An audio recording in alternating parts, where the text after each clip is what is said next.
आपने बहुत सी horror story सुनी होगी जिसमें एक या ज़्यादा से ज़्यादा दो तीन ग्रोहों का जिक्र होता है। एक ऐसी कहानी जो शायद आपकी रात की नींदों को डिस्टर्ब कर दे, जो शायद आपको खौफ में मुब्तला कर दे। और आखिर क्या राज है? क्या ये सच है या बस सुनी सुनाई कहानियाँ हैं? जानते हैं आज की इस वीडियो में। और आप में से बहुत से लोग तो जान गए होंगे कि मैं किस बारे में बात कर रहा हूँ। मैं बात कर रहा हूँ कोहे चल्तान। चल्तान का मतलब है 40 जिस्म। और ये कहानी एक ऐसी पुरअसरार कहानी है कि जिसको नस्लों से लोग आगे सुनाते आ रहे हैं। और ये कहानी कहीं और की नहीं बल्कि पाकिस्तान की है। पाकिस्तान के सूबा बलूचिस्तान में कोयटा शहर की, जहाँ पर एक पहाड़ी सिलसिला है कोहे चल्तान। और ये कहानी वहाँ की है। आज से कई साल पहले ये पहाड़ी एक बहुत खूबसूरत थी और कोई शक नहीं है कि ये पहाड़ी आज भी उतनी खूबसूरत है। लेकिन इसके अंदर छुपे राज और इसकी पैरानॉर्मल एक्टिविटीज़ इंसानों को दंग कर देती। और अगर आप कमज़ोर दिल के हैं तो बेशक इस वीडियो को स्किप कर दें। लेकिन अगर आपको हॉरर स्टोरी सुनने में इंटरेस्ट है तो हेडफोन्स लगा लीजिए। शुरू करते हैं आज की स्टोरी।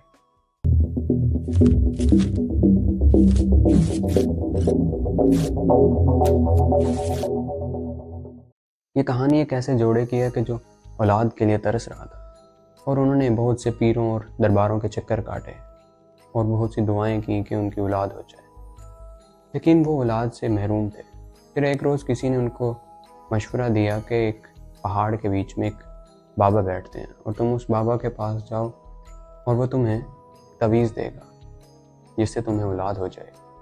तो वो जोड़ा जल्दी जल्दी उस बाबा के पास जाता है और उसे तवीज़ लेता है।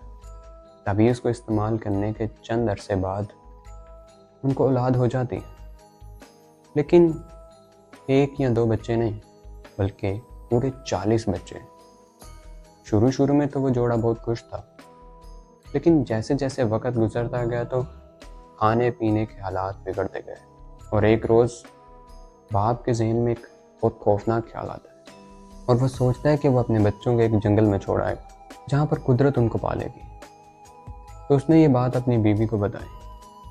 शुरू में तो बीवी काफ़ी डर गई और उसने इस चीज़ से मना कर दिया, लेकिन हालात को देखते हुए वो इस फैसले पर रजामंद हो गई, जो कि शायद उसकी ज़िंदगी का सबसे मुश्किल तरीन फैसला होगा। फिर एक रात वो जोड़ा अपने बच्चों को लेकर एक पहाड़ी सिलसिले की तरफ निकलता है और रात के गुप्त अंधेरे में वो अपने 40 के 40 बच्चों को उस पहाड़ी सिलसिले में छोड़ देता है और वहाँ से निकलता है। बच्चे उनको काफ़ी पुकारते हैं और उनको रोकने की कोशिश करते हैं, लेकिन वो एक भी नहीं सुनते और वहाँ से निकल जाते हैं। वही बच्चे जिनको पाने के लिए उन्होंने काफ़ी दुआएं की थी। और ये सब इस वजह से था क्योंकि वो बहुत ज़्यादा गरीब थे और उनके पास खाने पीने के इतने वसाइल नहीं थे कि वो अपने 40 बच्चों को पाल सकते। तो इसीलिए वो उनको एक पहाड़ी सिलसिले में छोड़ आए और कुदरत के हवाले कर दिया। लेकिन शायद कुदरत को कुछ और ही मंजूर।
आज भी कोई भी शख्स उस पहाड़ी सिलसिले के पास जाता है तो उसे यही पैरानॉर्मल एक्टिविटीज़ देखने को मिलती है। कुछ लोग इस कहानी को फिक्शनल समझते हैं तो कुछ रियल, जबकि हकीकत के बारे में कोई भी नहीं जानता। और ऐसे पीरों के पास और अजीब किस्म के दरबारों पर जाने से औलादें नहीं होती, बल्कि औलाद तो सिर्फ अल्लाह ताला नवाजता है। और जब इंसान को अल्लाह ताला औलाद से नवाजता है तो वो उसके हिस्से का रिज़्क भी लिखता है। तो ये गलतफहमी नहीं होनी चाहिए कि जब औलाद हो जाए तो शायद रिज़्क की कमी हो जाएगी, बल्कि अल्लाह उसका रिज़्क उसके साथ भेजता है। उम्मीद करता हूँ दोस्तों कि आज की स्टोरी भी आपको अच्छी लगी होगी। अगर वीडियो अच्छी लगी हो तो वीडियो को लाइक कीजिएगा और इसी तरह के और भी हॉरर इंसिडेंट्स और स्टोरीज जानने के लिए इस चैनल को सब्सक्राइब कीजिएगा। अल्लाह हाफिज़, until next time.